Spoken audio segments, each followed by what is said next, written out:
Exactly. All right, we're gonna call this meeting to order at 8:30. Roll call. Roll call. We have Mr. Seisha, John Ozen, David Orsh, Yes. Mr. Larson, and Riley Foltz, all present. We also are honored with the sheriff and Nick Gamroth as well, and other bunch of others. All right. Certified the open meeting law requirements. Paul? Yes. All right. Adopting of the agenda. Make a motion to approve. Second. Motion by Mr. Seisha, second by Mr. Larson.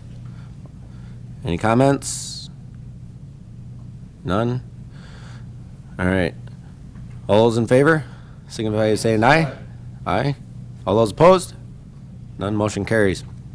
All right. Adopting of the minutes of the previous meeting. Motion by Mr. Ozen. Second by Mr. Orsh. Any comments? Changes? Nothing? All right. All right. All those in favor signify by saying aye. Aye. Aye. All those opposed? None. Motion carries.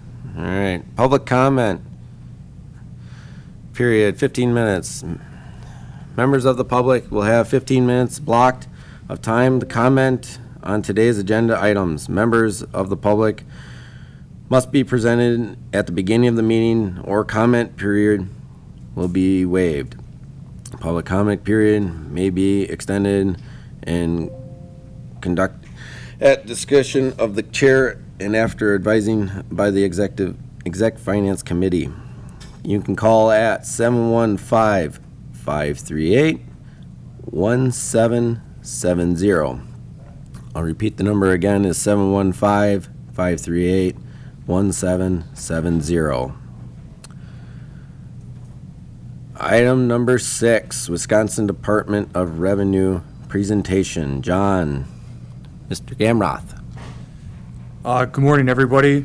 So on July 21st, we had a Department of Revenue State and Local Finance meeting, and John Koskin gave us a very excellent presentation that I thought would be really pertinent to Trempealeau County and the Exec Finance Committee.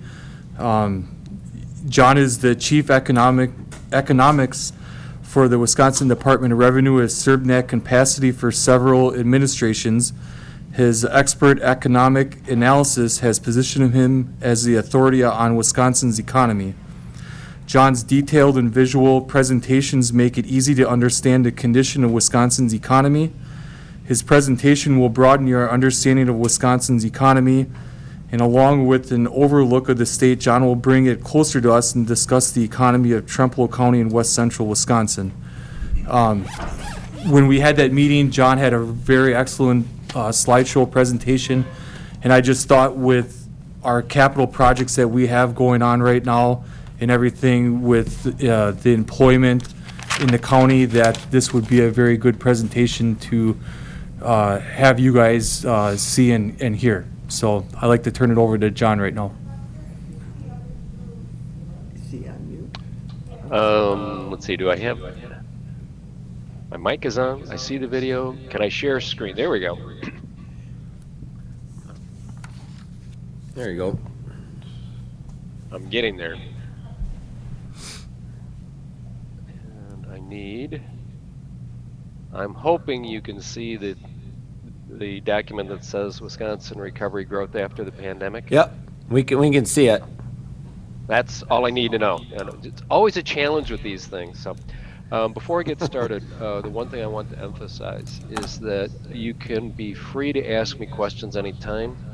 I find over the years that I learn more by hearing the questions that you have than the information I convey. So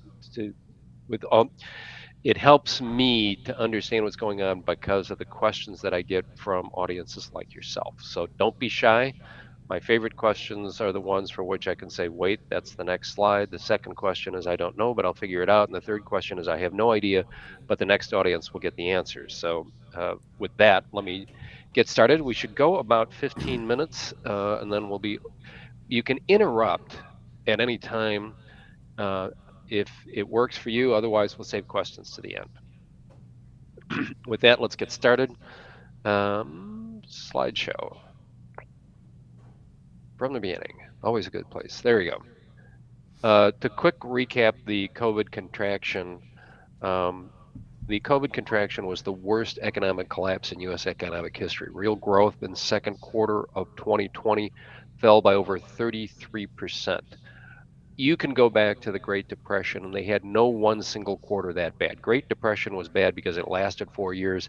This one was unmatched in terms of the speed of the collapse of the U.S. economy.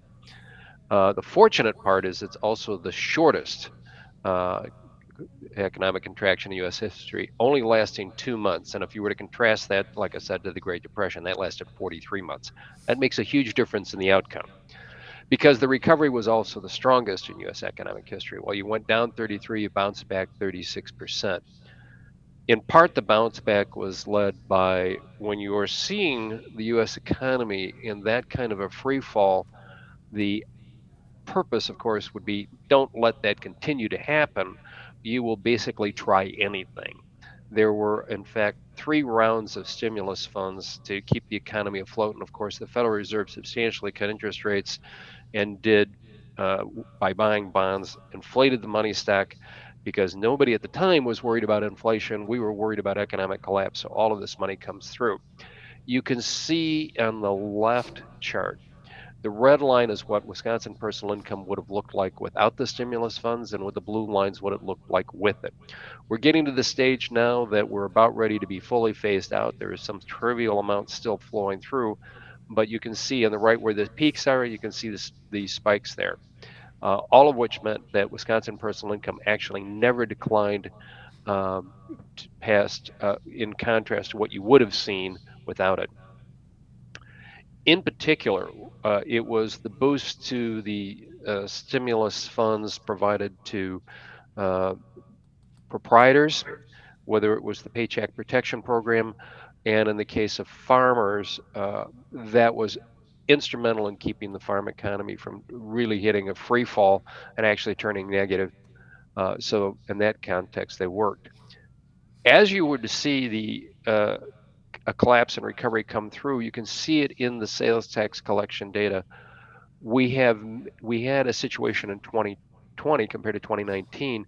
If you were in major entertainment centers or supported by universities, you actually saw, or you were tourism destinations, you actually saw sales tax collections decline. So you had these pockets of where you had a decline in economic activity as judged by the sales tax.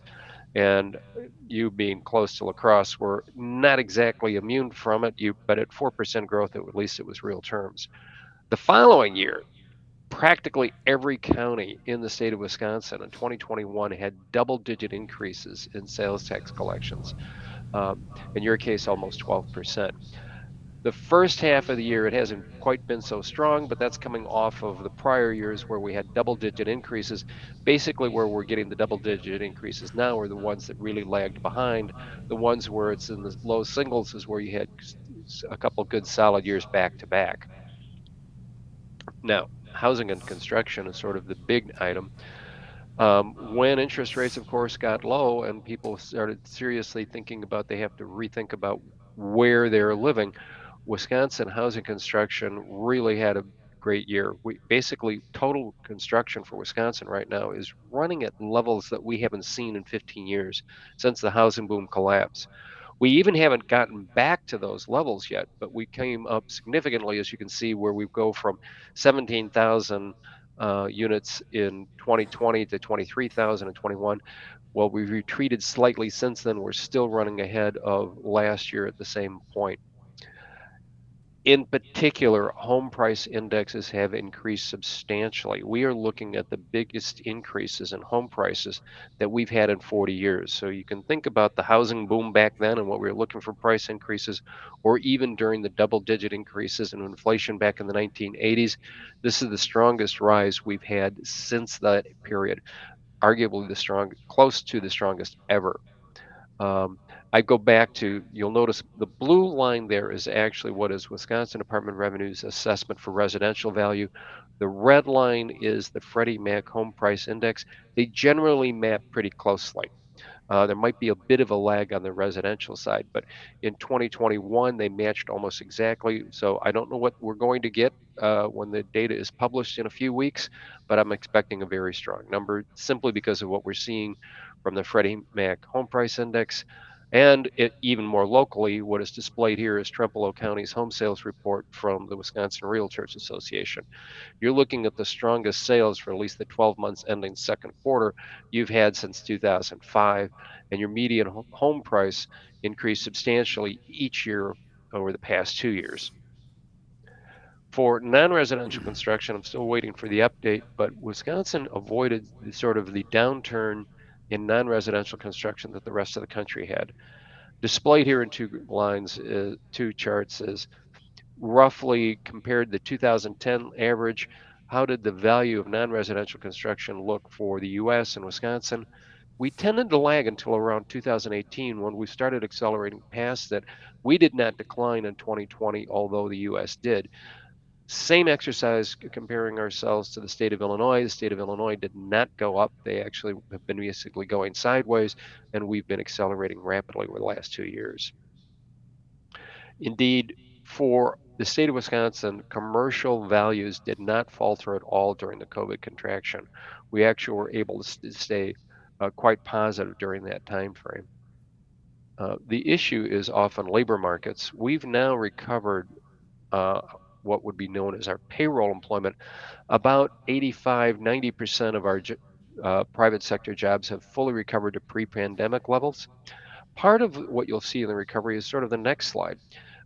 Part of it is that we have individuals deciding to go out on their own.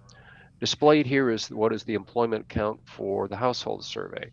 So if you're an independent entrepreneur, if you're working as a contract employee independently, or if you're in the new startup or in agriculture, you're in the household survey, which actually shows we're about 45,000 ahead at this point. Our unemployment rate has reached a record low of 2.9% and has been stayed there over the past several months, suggesting we're about tapped out on our overall labor markets. For Trempealeau County, using the May, this is not a seasonally adjusted series, so I pick out May because it's representative of the year. It also happens to be the most current one I can get. But the May unemployment rate is for Trempealeau County was about 2.7%. Your all-time record low is 2.6. So you're flirting with about as low an unemployment rate as you have ever seen, suggesting for you labor availability will be a continuing issue, in addition to sort of some of the other issues that I highlighted in terms of the folks that are sort of out on their own instead of hired by employers. You also have a situation, the overall labor market is tight across the board. Average annual wages in Trempealeau County has been rising about 4% a year for about the last 5 years. You saw roughly the same wage. And of course, with inflation, that becomes a challenge for everybody as to whether or not the employers can sustain wages in that level. It does imply, of course, that real wages adjusted for inflation have been suffering over the last several months. Another indicator of how tight the labor market is in the state of Wisconsin is how many people are actually receiving unemployment compensation claims. It is the lowest it's ever been. I mean, for a series that goes back to 1987, the continuing claims for unemployment are only about 15,000, maybe as illustrated here. It hit a low of 15,800. So if you think in terms of not illustrated here, the state of Wisconsin has over 200,000 job openings. Only 15,000 people are receiving unemployment. In addition to that, there's about another 70,000 that are actually out there looking for work. We have a situation that our labor markets are so tight that we have a big mismatch between openings and people available to uh, take the employment offers. The state of Wisconsin is actually among those states that had an unemployment rate of about 3%. It's characteristic of basically all of the upper Midwest, suggesting the tight labor markets we have are not actually going to retreat anytime soon. Um, Overall, our labor force participation has improved compared to where we started in the recession. We've had some growth in labor force, and our labor force participation rate has picked up above pre recession levels. Indeed, at least as measured for the 2 years back to back, February 20 to February 2022, we are among a handful of states that actually had an expanding labor force. And it's true for the metropolitan areas that I can illustrate as well. Um, I have it on the employment side coming up. In 2021, Wisconsin workers are more engaged than the U.S., however you want to measure it. You want to measure it by gender, by ethnicity, we are more engaged and more likely to be at work. And it's true for every age group. Where we get our big edge is we're probably more likely to have teenagers engaged in the workforce than the rest of the country. But at any age demographic, we are more involved in the labor force than the rest of the country. And among prime working age population, we have the sixth highest labor force participation rate in the country. So we are fully employed and most likely to be engaged. That does translate as to where we will get employment gains. This is 2020 versus 2022. We are the states in green, the counties in green basically showed an increase in employment by the household survey. You can see the vast swath of red over in the Northeast and actually even south of us into Iowa and Illinois. As indicative of a tight labor market, for all the current discussions on the economy, we still have about 11 million job openings. And it depends critically on what industry you're in. If you're in professional services, healthcare, hospitality, you're looking at job openings that require over 1 million people to fill them nationwide, suggesting that even if the economy were to slow down, it's more likely to affect the number of job openings than the number of people actually working. For us, as I highlighted, we've had over 200,000 job openings for over a year now. And the gap between the number of people that we have for openings and number of unemployed is over 160,000. The gap is also a new record. Now, one of the salient features for me that I'm pleasantly surprised to see is how Wisconsin entrepreneurship has thrived. Coming out of the COVID contraction, Wisconsin added substantially the number of new businesses operating on the ground, and particularly the good part is those that actually have payroll increased substantially. And while the growth rate has retreated somewhat, it is still way above pre-recession levels. Indeed, the total number of businesses operating in the state of Wisconsin rose sharply in 2021, and that's carried over into 2022. Um, you can see roughly how we've had that nice acceleration. We had a rough patch during the Great Recession, but since then we've had steady and came out positive for Trempealeau County, basically since about 2014, you've had a steady increase in the number of businesses operating in the county, a nice steady increase, and it didn't seem that the COVID contraction adversely affected that continuing growth. You can contrast that to the situation across the Mississippi, where Trempealeau County has been sort of steadily adding the number of businesses operating in Winona, Minnesota. It's actually been retreating. They've had improved recently, but where you were both at roughly -8, um, it's a cross point there. From that date, Trempealeau has been adding steadily, and Winona has only recently started adding, trying to overcome the losses it suffered through 2016. For U.S. outlook, the Federal Reserve has obviously moved to phase in higher interest rates. You can see in the of that quadrant of charts that I have where they have changed their expectations of real GDP growth for the year. They've moved it significantly lower than they saw over the last 9 months. You're looking at a slow real growth, a deceleration to 1.7%. The unemployment rate is basically expected to hold steady. The inflation rate is picked up by their measure of 5%, basically fully 3% more than they expected. And in the far right, you'll see for 2022, where they expect the federal funds rate, there are more interest rates scheduled than they have implemented so far. They're expecting by the end of the year, the federal funds rate to be about 3.4%. In a quick summary, we're looking at lower growth, higher inflation, and higher interest rates. That said, after the pause, we're expecting the expansion to pick up and continue through the rest of 2022. We're expecting actually employment to still keep uh, adding like it has been over the last several months. For us in Wisconsin, our real GDP recovered from the COVID contraction by 21 fourth quarter 2021.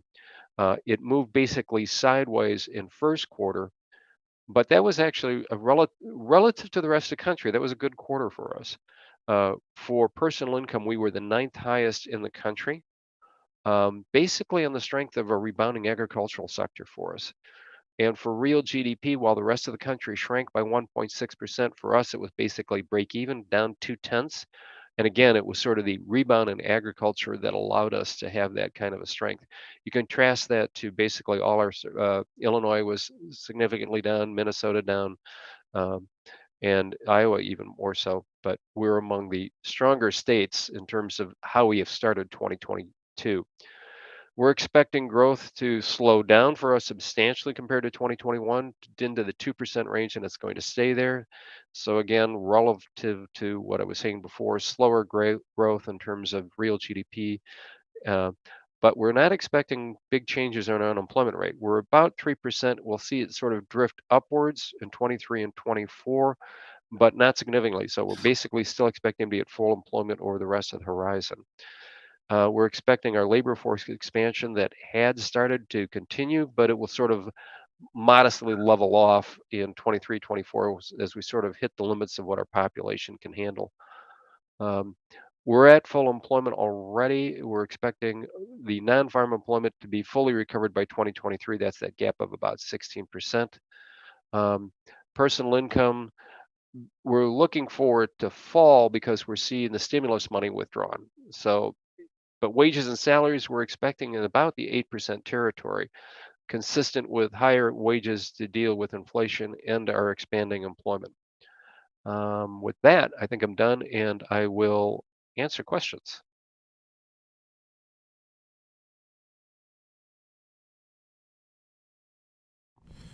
Is it possible to get this presentation emailed to us? Absolutely.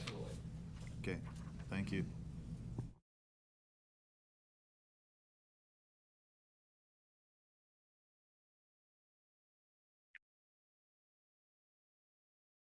It's been shut off. Sorry. John, I have a question for you. How much of Sure. this labor force has been impacted with the new style of automations? Oh, that could affect employment. It probably would not affect labor force. What is going to be affecting your labor force is either aging demographics or population migration. Right now, for the state of Wisconsin, we actually had a favorable migration, but I suspect it's more a aging workforce issue than anything else. Um, and in terms of, I hadn't had the full chance to repeat all of that. Um, you actually had done real well on your labor force until like the last few months, and partly that's because I suspect the data hasn't been properly reflected by um, Bureau of Labor Statistics yet. They do. Uh, we will see as they do the estimates. We've had enough growth in labor force for the entire state. I would expect you to participate in it. Uh, the automation will adversely affect employment, but that sort of sets up. Well, number one, if to cope with higher wage rates, you're going to have to do that. But the second thing is, I suspect it will um, free labor for other purposes. And I'm encouraged on the establishment numbers for you compared to the state of Minnesota. I mean, I'm working after because you've reached out to me. I'm working sort of. I need to know county by county how it's changing, particularly as we look at the border counties. Yeah. Okay. There Well, is thank one you. thing that I didn't chart out that you were talking about, and I meant to, and I regret it, but I will have it folded in before I ship the product. I understand you're coping with sort of unexpected increases in completing your public safety building. Do I have that right? Yes. Yeah. The inflation in building for state and local governments is higher than consumer inflation, and I would demonstrate that. So you're not alone in that, but you're looking. One of the things that actually, for the real GDP report that people saw that shrank, one of the sectors that shrank in real terms was state and local governments, and that was because the cost of building is so high for them. So you're not alone, if that makes you feel better. Yeah. Yeah, it does. Any other questions? No? Well, thank you very much, John, for this presentation.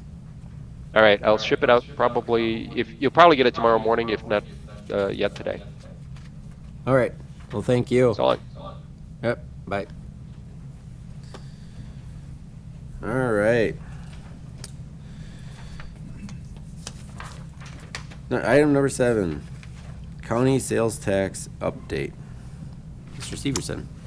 And just kind of like what John was just talking about, was that our sales tax for, that we got for July was $222,945.86, which puts us year-to-date at $1,018,600, compared to last year was $1,012,000. So we're just, as I think he said, about a 0.02% over, you know, what we were last year. So our sales tax is doing really well yet. All right, item number 8, general fund update. That one's fast. There was no change. We haven't had any money taken out of the general fund since April, which is kind of nice. We're just finishing up the audit right now that had to be into the state last Friday. Well, actually today, but we did it last Friday. I'll have a new report for this starting in your next month, and our general fund actually is about the same as it was last year at that 5.7 million starting. So we're going to be pretty good. Sounds great. Any questions? None? All right. Item number 9, department head reports. I just Quarterly. called her and she's on her way down. Or is she going on? Is she on there? or- I just emailed Stacy and had her call her yet, so. I just Well, called her, that's We'll, right. we'll just, Do you want me to go first? Well, What, you want to pass those down? Rose, you can go. Okay. You're going to have to go up to the podium. Yep, I will.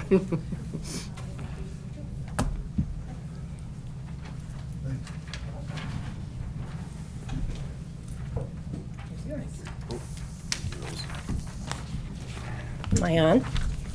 Yes. Okay. The last time we met, I had asked to go to a conference, and then you wanted me to give a kind of a brief update. So at that conference, we discussed Daniel's Law. I don't know if you're familiar with that. That is where the U.S. District Court judge was his son. Her son went to the door and was killed, and then the husband was wounded. So that's what the law is based on. But then in Wisconsin, then the U.S. District Court judge was gunned down at his home, and I think that was in Juneau County. So this law is kind of on the fast track, and we have a work group that's getting together. So they're going to be talking to you at the Wisconsin Counties Association. Is that next month that you're meeting? Yeah. So they'll be there talking to you. But I also have where I know the ARPA funds is really a scary subject, but this is what I submitted probably in January to the other county board or the previous county board. Yep. So I just wanted to show you what the bid is, and then we're having some of the office staff working on it in between other documents, and we're pretty busy, so it's not going really fast, but we're working on some of that so that we can get some of the costs down. Why the cost is so high is because a lot of it is in cursive writing, and a lot of people can't read that. You know, older folks like us can, but not a lot of younger ones can, so that's why the cost is so high for that. So that's what we're working on, trying to get that cost down. But I don't know, I know you've got a lot going on, so I didn't want to go through the media conversion too much, but it's all here, so. And then I passed out handed everybody the governor's award for archival innovation, so we have that. We were awarded that, so. Cool. Anybody have any questions? Okay, perfect, thank you. If I could, have you exhausted all possibilities of any kind of outside money helping with this? Yeah. Yeah. Yeah, and the reason for some of this is because they're one-of-a-kind records. There aren't, sometimes the state will back up the vital records, but these are anything prior to 1907, and if something would happen, they're gone. So that's why we want to archive them. Okay, thank you. I was thinking in terms of, when I say outside, like a historical preservation group or something like that, that might be willing to assist with something like this. There really isn't There isn't. anything, yeah. A lot of registers are going through the ARPA funds, like, like I'm requesting, but they're not all in the same situation that our county is either, so. Okay. Thank you. All right. County Treasury update.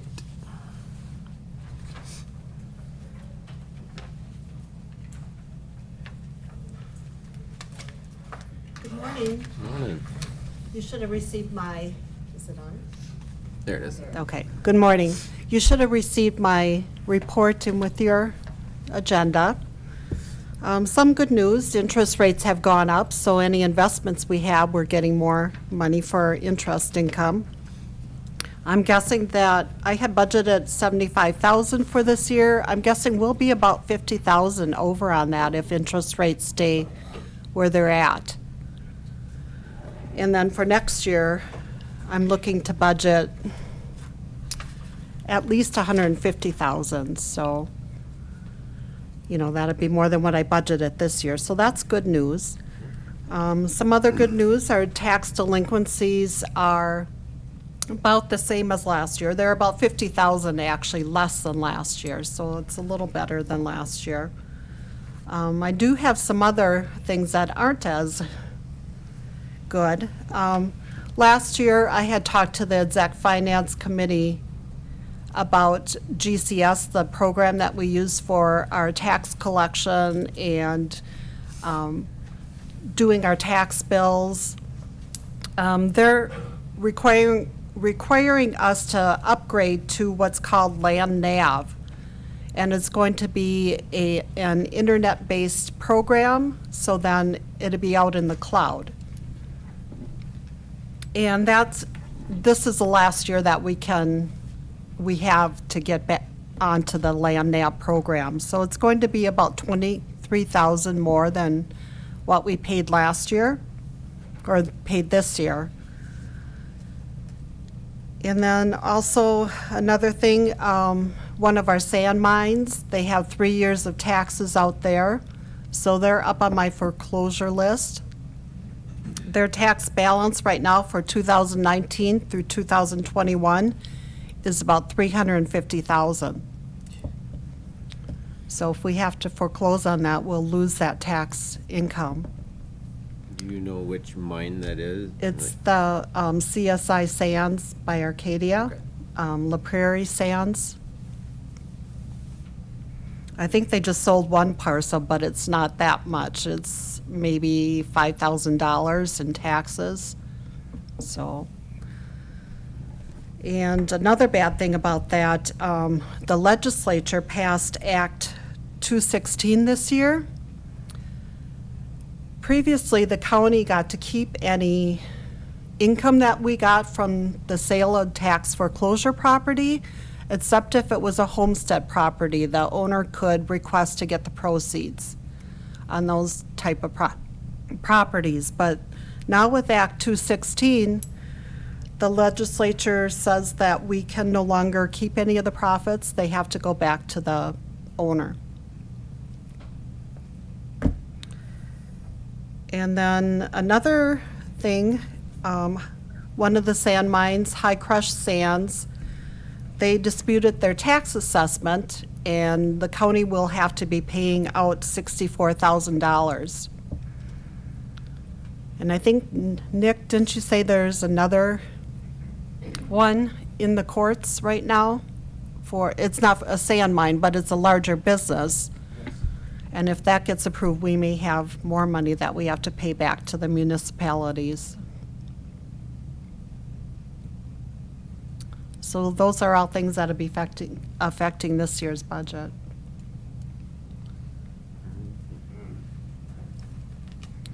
Any questions?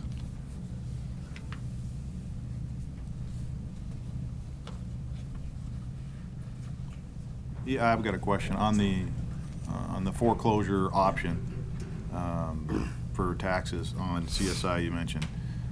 What's the benefit to leaving that open versus closing on it? Then what happens with taxes is each year in August, the county has to pay the municipality, the schools, to make them whole on the taxes, whether we've collected it or not.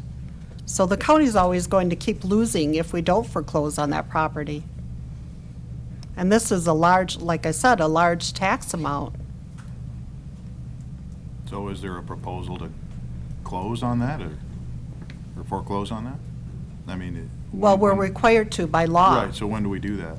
After September 1st. They have until September 1st to still pay. And I have been in contact with their bank, but I haven't heard that they're going to pay those taxes. Someone had told me that they had more out there than what the properties were, so the bank may just let it go.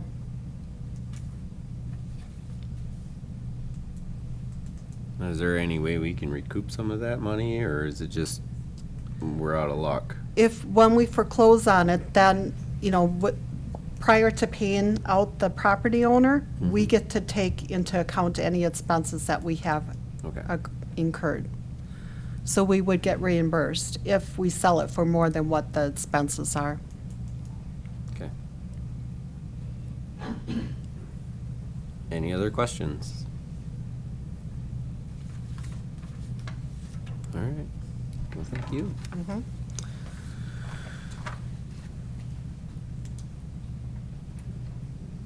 Ann? Where do you want me?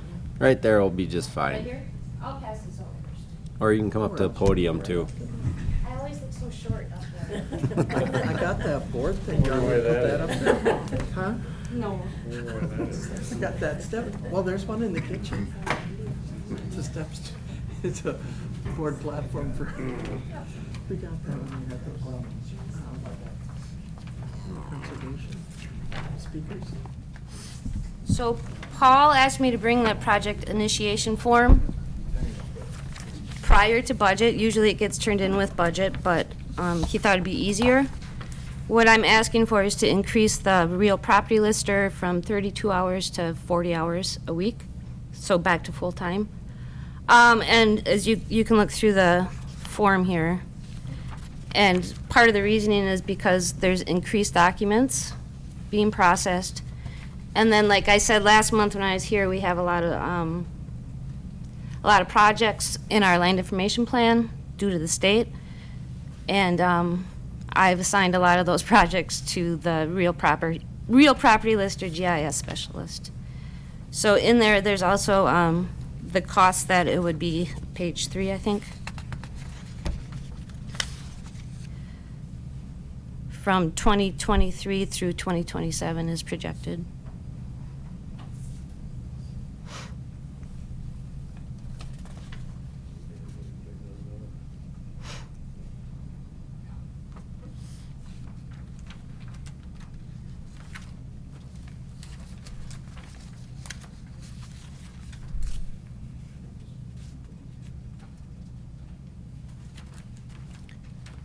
So one thing I do want to mention is if our real property lister were to leave today, the next one I would hire would be full-time. It's a full-time position.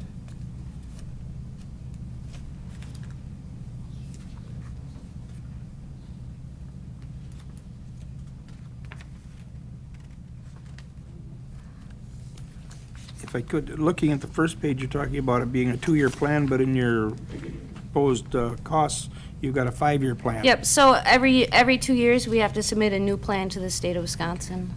So more projects get added every 2 years, once things are completed. Thank you. Yep.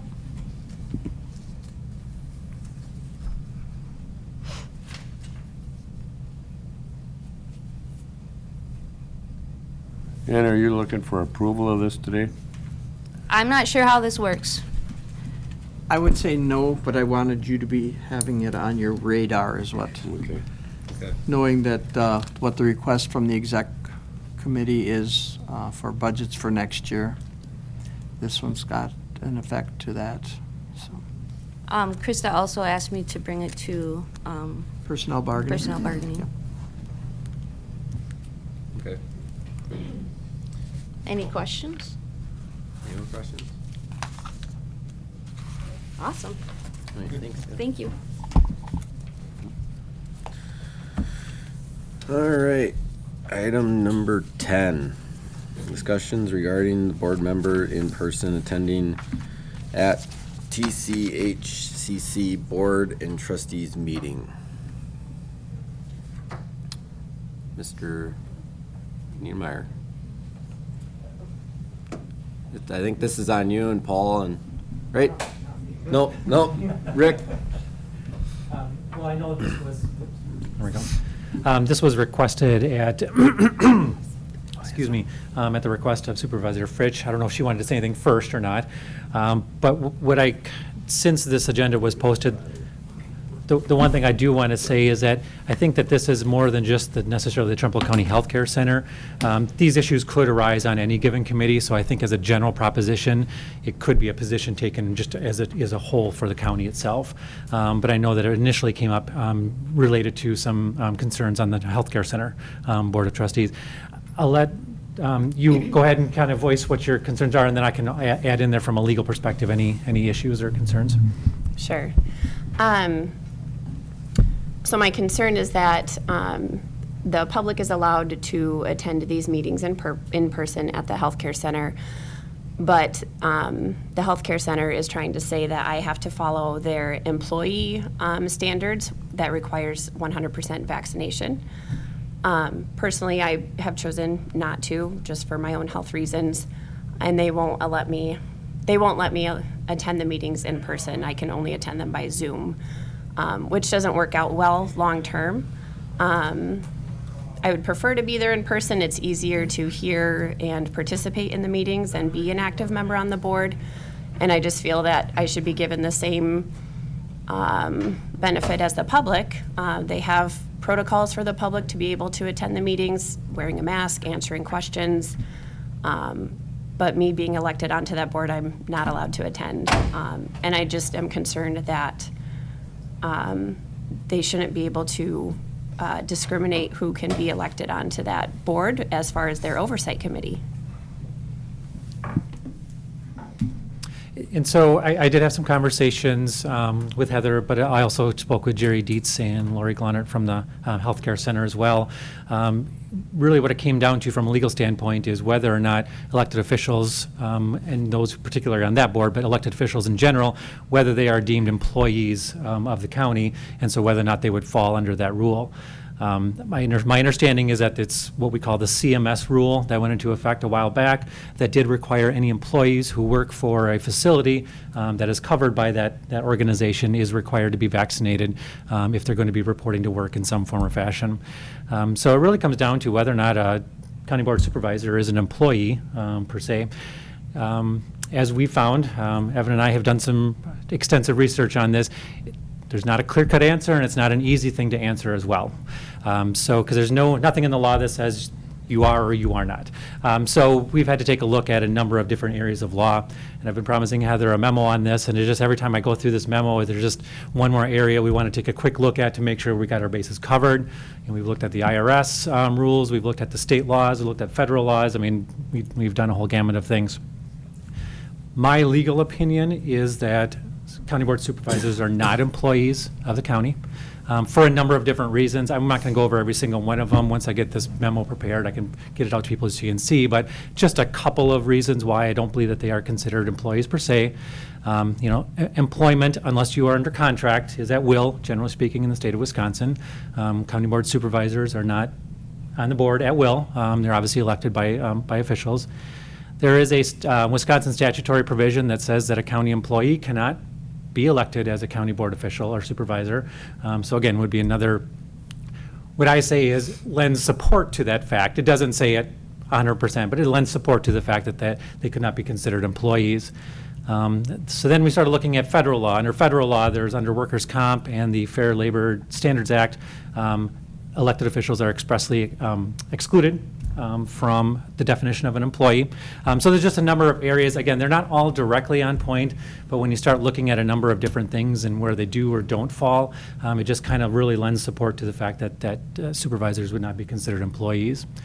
I understand that you receive compensation and wage or withholdings are taken out. I get that, so there's a little bit of a hybrid portion to it, but I think if it really came down to it, I don't believe that supervisors would be considered employees.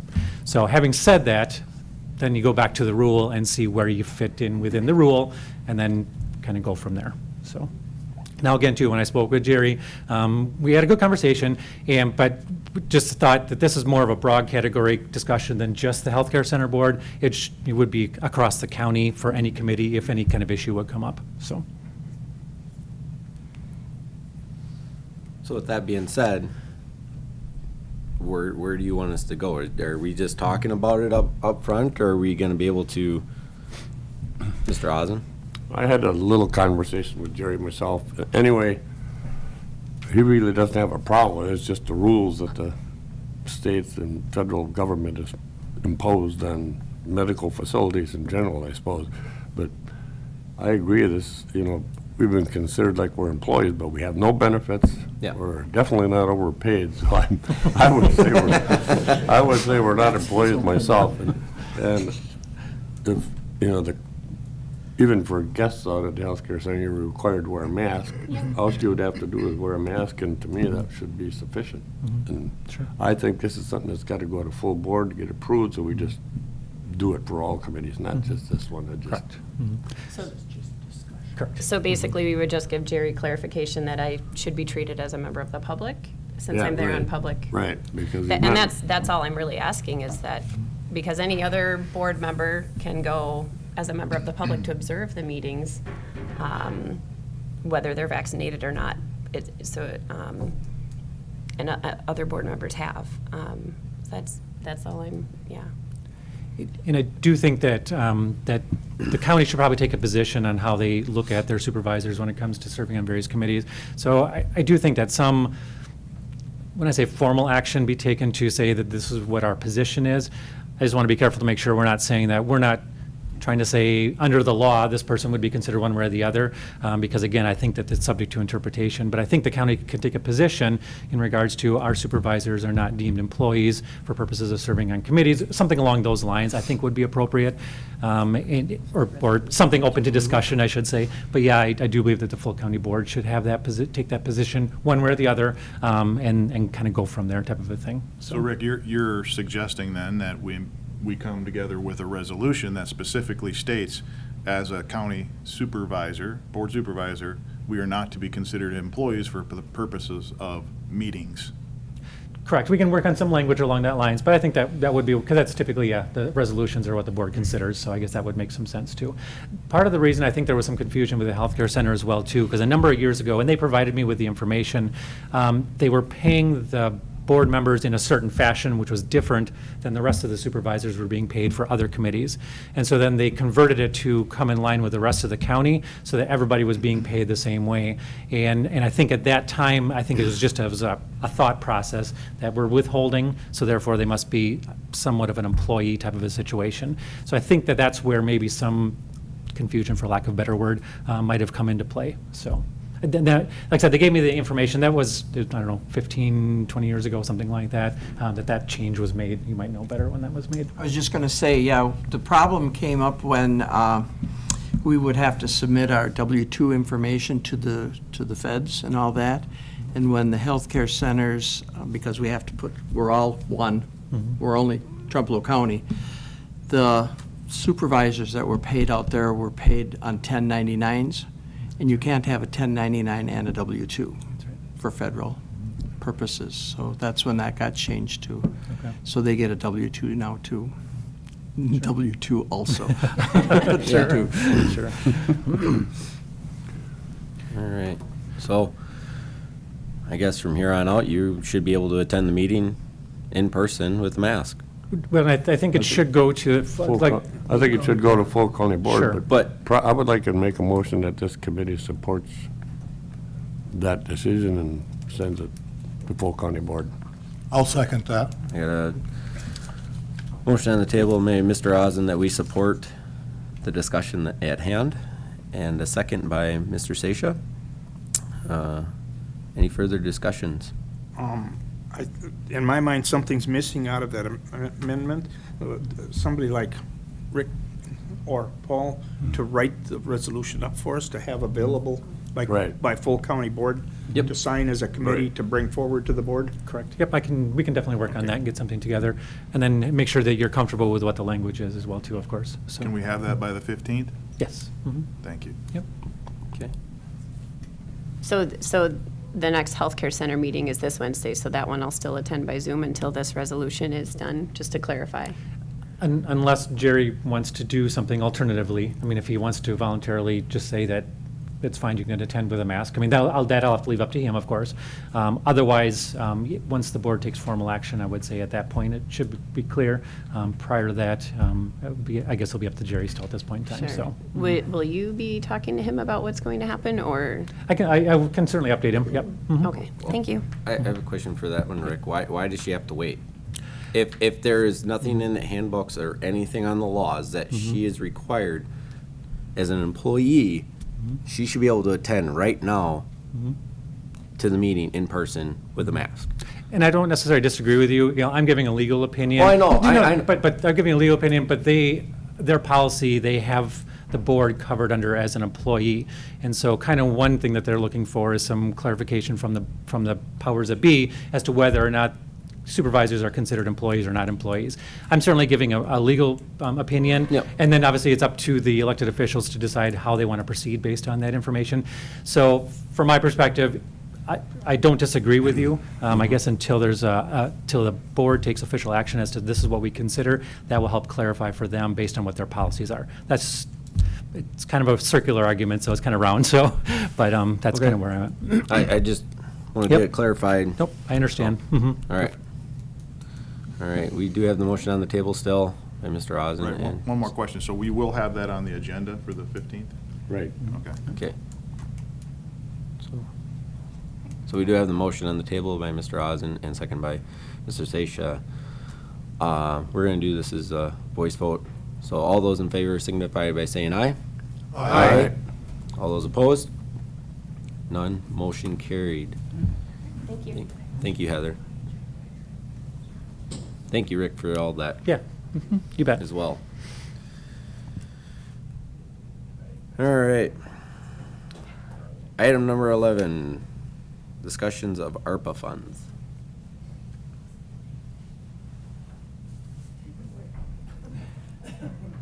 That's always on the, Yeah, it's I know always been on the agenda, so that you guys have to start thinking about allocating. I mean, you got till 2024. Yeah. But I mean, now. It'll be there until Rose was until it's talking gone. again about it, and I know the sheriff's gonna come up with something, and there's a whole bunch of others that have already done requests, so. Yep. That's why it just stays on there forever, until you designate or Till it's all allocate gone. all the. I get it. Is there You've anything? only allocated $6,000 so far, out of 5.7 million. Well, then we vote to put some into the, Yeah. Oh, I Yeah, we forgot did. about that. Yes, yes. Yep. Yeah, 2.3. there you go. 2.3 or Yes, something. 2.3 million. 2.36 mil. 801 point something, yeah. Yeah. 1.3 and 2 point, Yep. or 800 Yeah. and It was 1.3. So it's like 2.3 or something like that? 2.36 was the total. That's all the number I remember. I couldn't give you the smaller numbers. Any other discussion on that? I'm still of the opinion that our previous statement that we said on the rest of it, because we have time to deal with it, should stand for now. Okay.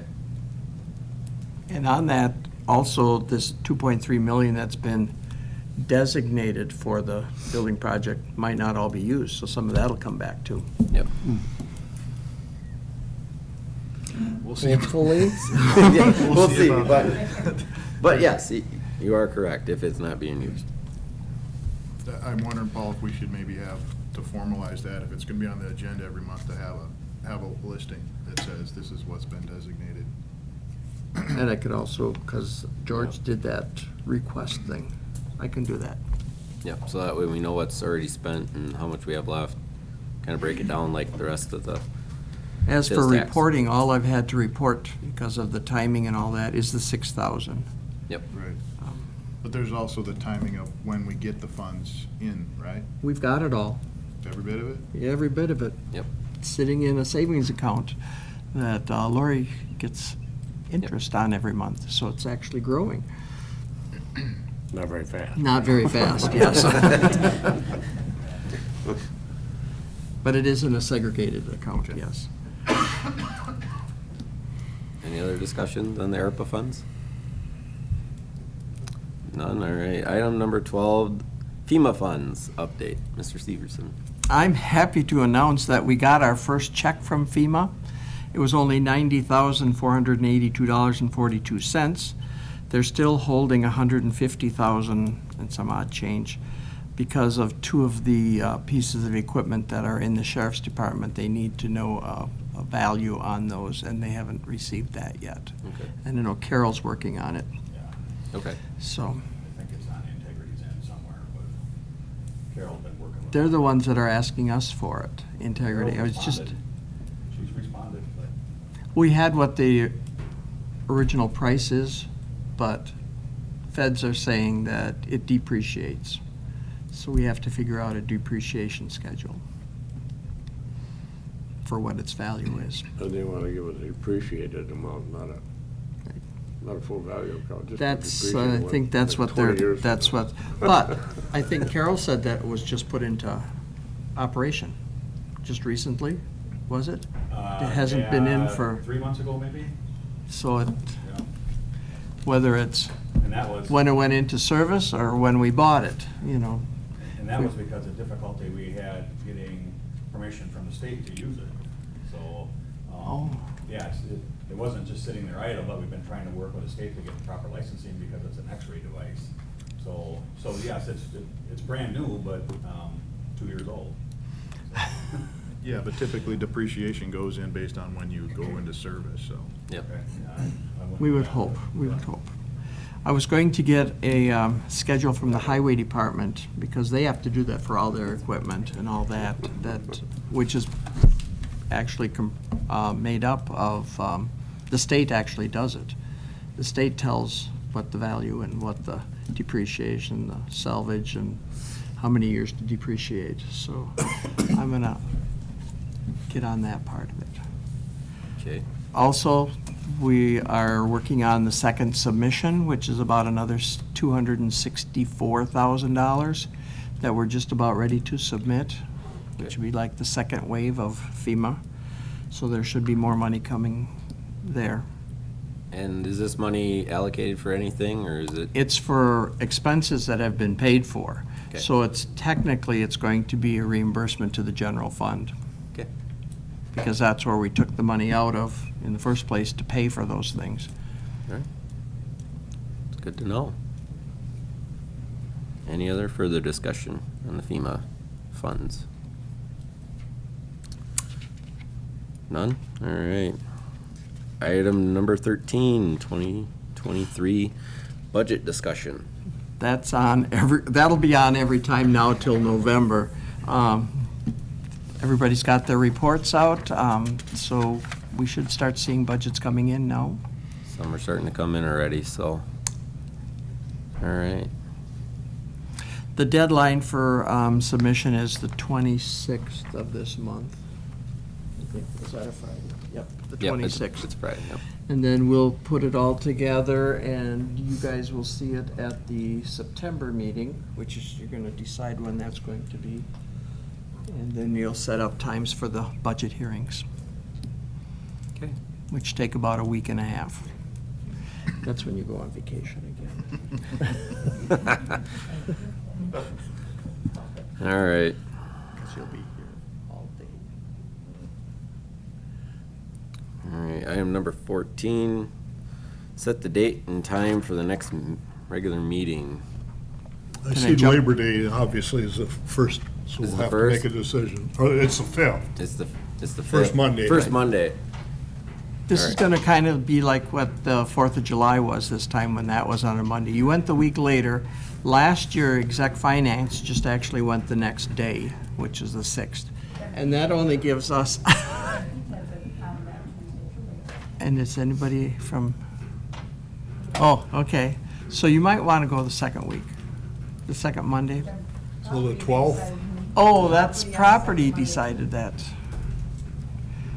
Well, PTED normally meets out at the Petrix Park normally. They've been No, meeting out it's there usually here. It's just like once or twice a year they go out there. once and twice out there. Yeah. So property's meeting on the 12th? You guys decided, or they decided second Monday. Yeah, I happened, that was that combined meeting, and so I wasn't part of that first part, yeah.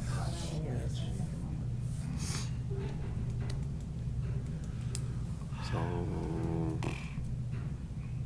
6th, what's wrong with the 6th? Falls in, unless you want to start a little bit later. We could- PTED starts about 8. they start at 8:30. 8:30, but they But- should be done by, They're normally done by 10 o'clock, 11. Why don't we just do it Wednesday or something? ELU. yep, that's going to be that day also, yep, Wednesday. Want to go to Thursday? Thursday's better for me. What is it? Thursday, The 8th. the 8th. I'm fine with that. Does that work with everybody else? It's fine with me. 8:30 on the 8th? 8:30 on the 8th. That gives us a couple more days to get the budget together. Okay, I'm fine with it. All right. So our next meeting will be on September 8th at 8:30 here in the county boardroom.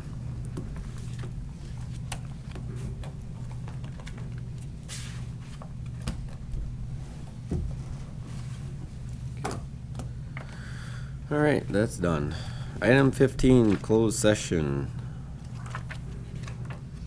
Do I have a motion to go to closed session? I make a motion, we go into closed session pursuant to Wisconsin statute 19.85, parentheses 1, parentheses D, to consider strategy for crime detention prevention related to the communication towers within the county. Motion by Mr. Ozen. Do I have a second? Second. Second by Mr. Larson. We just need to do a voice vote on this. Roll call. Roll vote. Mr. Seisha. Yes. Mr. Ozen. Yes. Mr. Orsh. Yes. Mr. Larson. Yes. And myself, yes. I would just add that I've asked certain members of the law enforcement committee, I was hoping to convene a meeting today, but that didn't work out. Yep. But since this is a presentation by FACOM, who has traveled, Yep. I've asked that they maybe attend this, and then we can bring it up at our committee meeting next week. Sounds good. Well, they're setting Okay. stuff up. I'm gonna run get my coffee and forgot. You'll have to be careful because you do have a quorum of law enforcement and it's not a posted meeting. They're just gonna listen to the Okay, presentation. so they're not gonna get paid to come here today. Well, I don't make that decision, but. I just did. Yeah, we don't want to break any rules on that Right, one, so. Let me make sure everything's turned off on